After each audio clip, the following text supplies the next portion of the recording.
হর হর মহাদেব, হর হর মহাদেব, হর হর মহাদেব। জয় মা তারা, জয় মা তারা, জয় মা তারা।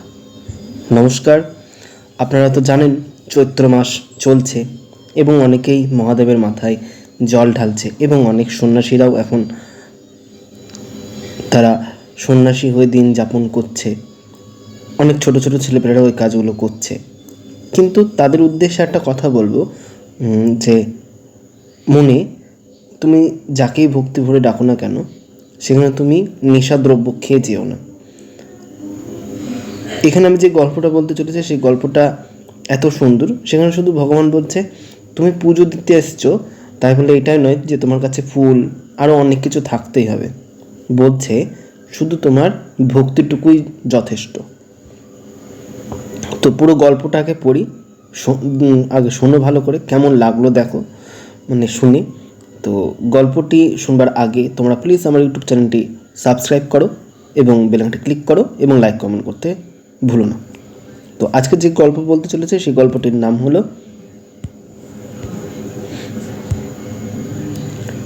সেই বটগাছ। একটি ছোট্ট গ্রামে গোপাল নামে এক গরিব ছেলে থাকত। মানসিকভাবে সে একদম স্বাভাবিক ছিল না, কিন্তু শৈশবের এক রোগের কারণে তার পা দুটো একেবারেই অকেজো হয়ে যায়। ফলে সে হাঁটতে বা চলতে পারত না। তার মা বাবা অনেক আগেই মারা গেছেন। সে তার পিসির বাড়িতে থাকতো। যেখানে সে থাকতো তাকে প্রায় অবহেলা করেই তাকে খেতে দিত। গোপালের একমাত্র আশ্রয় ছিল গ্রামের বাইরে একটি বিশাল বটগাছের তলা। সে গাছের নিচে একটি প্রাচীন শিবলিঙ্গ ছিল। গোপাল কোনো মতে গড়িয়ে গড়িয়ে সেখানে যেত এবং শিবলিঙ্গের সামনে বসে ঘন্টার পর ঘন্টা ভগবানের সঙ্গে অনেক কথা বলতো। তার কাছে না ছিল ফুল, না ছিল বেলপাতা, না দুধ। তার পুজো ছিল হৃদয়ের নিখাদ ভালোবাসা।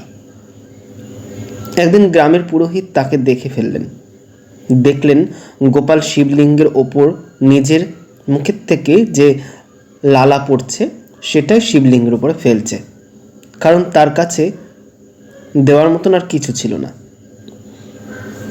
সে ভাবত তার ভালোবাসায় সবচেয়ে পবিত্র অর্ঘ্য। পুরোহিত রেগে গিয়ে তাকে ধমক দিয়ে বললেন, আরে অভাগা, এটা কেমন পুজো? শিবলিঙ্গ লালা ফেলে ভগবানকে অপবিত্র করে দিচ্ছিস। যা, এটা অশুচি, আর এখানে আসবি নে।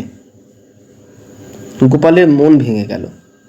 সে কাঁদতে কাঁদতে নিজের কুঁড়ে ঘরে ফিরে গেল। সে ভাবল পুরোহিতজি ঠিকই বলেছে। আমি অপবিত্র করে দিয়েছি শিবলিঙ্গটাকে। আমার কোনো অধিকার নেই ভগবানের কাছে থাকার বা তাকে ছোঁয়ার। সেই রাতে সে না খেয়ে ভগবানের কাছে প্রার্থনা করল, প্রভু, আমি আর আপনার কাছে আসব না, কারণ আমি আপনাকে অপবিত্র করে ফেলেছি। কিন্তু আমি আপনাকে আমার হৃদয়ে রাখব আজীবন। সেই রাতে গোটা গ্রামে হইচই পড়ে গেল। মন্দিরের ঘণ্টা আপনা হতেই বাজতে লাগলো। শিবলিঙ্গ থেকে এক আলোক রশ্মি বেরোতে লাগলো। পুরোহিত ও গ্রামবাসী মন্দিরে ছুটে গিয়ে দেখলেন যে শিবলিঙ্গে একটি সোনালী রঙের সাপ জড়িয়ে বসে আছে। সে শিবলিঙ্গকে যেন রক্ষা করছে, আর শিবলিঙ্গ থেকে একটা কণ্ঠস্বর ভেসে আসছে, পুরোহিত, তুমি আমার সবচেয়ে বড় ভক্তকে আমার মন্দির থেকে দূরে সরিয়ে দিলে। যে ভক্ত তার লালা দিয়ে আমাকে পুজো দেয় সে আমার কাছে গঙ্গার জলের চেয়েও পবিত্র। আমি আর এখানে থাকবো না। তার ভালোবাসার কাছে আমি ঋণী। যতক্ষণ না গোপাল আমার দর্শন করতে আসবে ততক্ষণ আমি দ্বার বন্ধ করে রাখব এবং আমি এখানে বিরাজ থাকব না। সবাই তখন পুরোহিতকে নিয়ে গোপালের কুঁড়ে ঘরে গেল। পুরোহিত কাঁদতে কাঁদতে গোপালের পায়ে হাত দিয়ে ক্ষমা চাইলেন। গ্রামবাসীরা গোপালকে কাঁধে তুলে মন্দিরে নিয়ে যেতে চাইল, কিন্তু গোপাল বললেন, না, আমি যেভাবে যেতুম আমি সেভাবে যাব। আমি গড়িয়ে গড়িয়ে ভগবানের কাছে যাব, যেমন সব সময় যেতাম। যখন গোপাল গড়িয়ে গড়িয়ে মন্দিরের দিকে যেতে শুরু করলো, তখন এক অলৌকিক ঘটনা ঘটল। তার হাত ও হাঁটু যেখানে পড়ছিল সেখানেই যেন পদ্মফুল ফুটে উঠছিল। সে যখন শিবলিঙ্গের কাছে গিয়ে পৌঁছালো, সোনালি সাপটি যেন নিজের থেকেই অদৃশ্য হয়ে গেল। ঘণ্টাটি নিজের থেকেই বাজতে লাগলো এবং শিবলিঙ্গ এক দিব্য জ্যোতিতে উজ্জ্বলিত হয়ে উঠল। গোপাল বলল, প্রভু, আমি শুধু আপনাকে ভালোবাসি, আর কিচ্ছু চাই না আমার।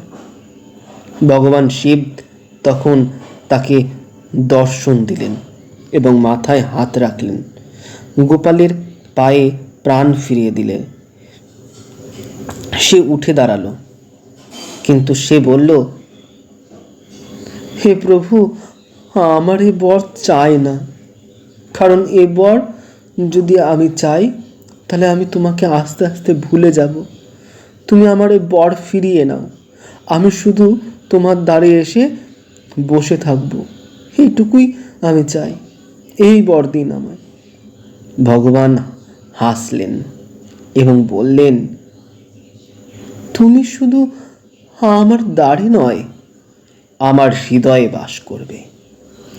যার কাছে ভালোবাসা আছে তার আর কোনো পুজোর প্রয়োজন নাই। সেদিন থেকে গোপাল সেই মন্দিরে পুরোহিত হয়ে গেল এবং দূর দূরান্ত থেকে মানুষ তার আশীর্বাদ নিতে আসত। সে কখনো কারো কাছ থেকে দীক্ষা নিত না, শুধু বলতো, ভগবানকে মন দিয়ে ভালোবাসো, ওটাই যথেষ্ট। এখান থেকে কি শিক্ষা পেলাম? তো এখানে বলছে, ভগবানের প্রয়োজন নেই আমাদের নিয়ম কানুন বা ধন সম্পদের।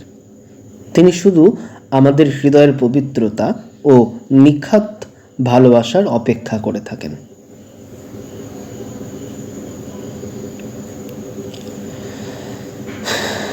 আজকের গল্পটি শুনে কেমন লাগলো তা জানাতে ভুলবে না।